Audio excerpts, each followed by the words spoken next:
Welcome to Off-Grid Contracting. In this video today, I'm going to take you on a walkthrough of roughly a 3 kW solar install that we've done. This is a ground block ballast mount. Some people may look at this and laugh and say this will never make power. Actually, we're going to show you here in a minute in the video that it makes tons of power. But one note on that, we actually had mulch chips all over the panels where I was mulching. I forgot and stopped over there for a minute and checked it and forgot about that, so it'd actually make even more power probably. But what you see before you, if the customer has us do this particular type install, as long as you provide the mulch, the labor that we already charge for doing the solar, there's no additional fee for us doing the landscaping afterwards. So that's a courtesy to the customer. I did that for this customer, and I was really excited to work for this particular individual. I had a blast. This is probably the favorite job that we've done so far over the past going on 2 years now we've been in business. I'm doing the same type of install, my own personal array now that I know that it works great. What you see before you is 2/3 of the array is a south, partly southeasterly catching, so it's going to get the early portion of the day to lunch. And due to privacy factors, which we're not going to film the road for privacy reasons and a couple other things, as you can see right here, it's so low to the ground that people can't see it from a distance. It kind of gets lost in the horizon. So that's a good thing from viewing. We actually done a drive-by the property a time or two to make sure that we oriented that, because privacy is paramount in what we do in business. The tree service guys come out today and done a phenomenal job clearing us out this area right here. And so now we're going to get the westernly facing sun of an evening for her, so she can bulk up in the morning and lunch, and then we've got the rest of the split array to catch the evening. We still got some landscaping that needs to be done right down there, but this is pretty much the setup for what it would cost a customer to do 2 panels on a pole mount. You can do a whole 3 kW array for the same cost. And then of course there's the mulch factor, a little bit cost change over there. So now I'm going to walk you up to the house. The structure is a 2-story type barn type style. Beautiful home. Their electrician work is just commencing inside, so we got the solar ready for them so that he can have some power to work with, which I'll show you inside in a minute.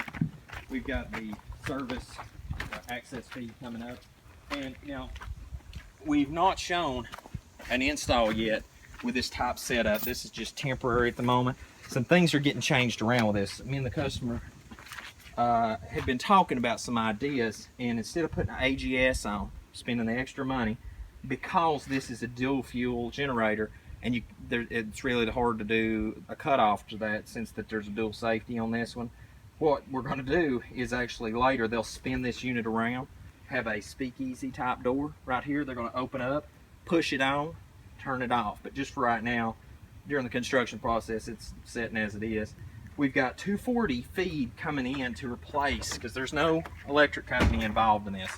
Thankfully, the electric company didn't haggle none of us doing this. So permit wise and everything, we're straight.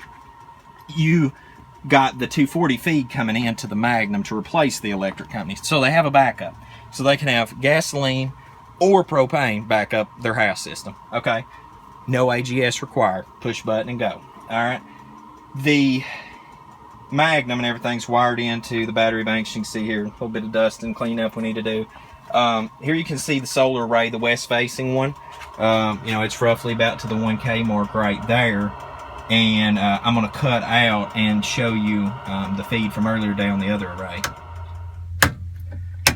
So here we are bringing the array online, and little shaded right now. Plus the battery bank is practically full, but definitely can see good output on the panels. Okay, so now here's with the clouds moving out of the way, and we can see the one array that's over to the side. You can see the output on it starting to climb, and like I said, the battery bank's practically full anyway. It's brand new, just set. You know, ballast mounts, in my opinion, if you're not wanting to spend a fortune on mounting, you know, the trade-off for that's hardly anything in my opinion.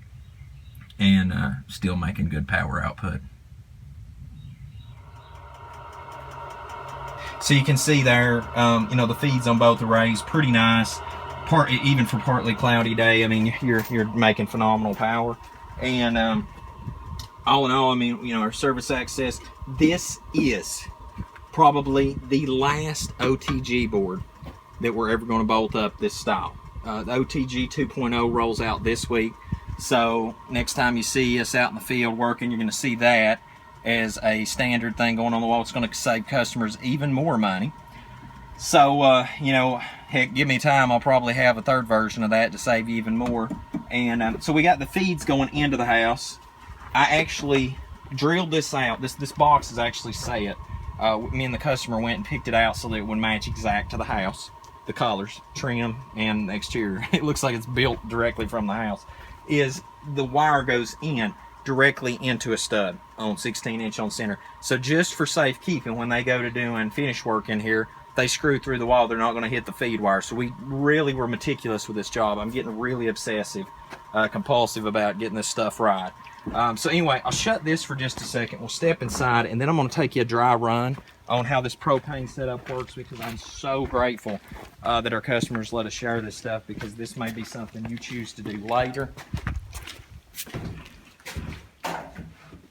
Okay, so I don't know how good the lighting is at the moment, but you can see right here we've got our 100 amp service box, and then we actually, I got with the gentleman doing the electrical, we jerry rigged and saved the outlet with the breakers for him to use for construction for the time being. So it's common bond on the ground neutral, and right here, so the inverter is currently on, okay, but it's blinking right now because it's searching, because we don't have the charger plugged into it for charging purposes, just to get the thing to engage. So it's in search mode right now. Now you can see right now the charger's off. What we're going to do is we're going to pretend that the thing has cut off the low voltage disconnect. So, oh, and one last note right here, you can see what I'm saying about the stud. I got that perfectly centered on the stud, so that's protecting all the wires and stuff. It's going to get tucked behind the wall. So we're going to pretend that it hit the low voltage cutoff, and that we've got to turn the generator on. Now, a couple notes to keep in mind is, one, the propane tank will be actually turned on out here, so you won't have to do that, okay? So we'll turn that on. Step two is that keep in mind the generator's already going to be turned around, so the customer, all they got to do is open their little access door and hit the button, okay? So first things first, there'll be an outlet out here in the box for the maintainer for the battery, so we don't have to set an additional solar panel, but one could be set for someone right here, and we did this too, fabricated the shed over it. So next thing you do is, and then we pull it back up a little bit.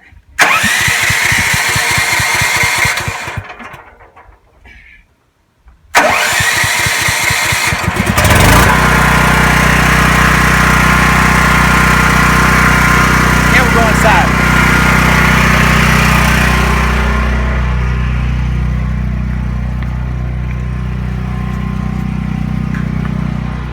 Okay, so now we're pretending, you know, that there's insulation here and everything, and all this is done, so the noise level's a little bit more reduced. And at this conjuncture, we can see it's flow charging the batteries right now, and the charge function's on.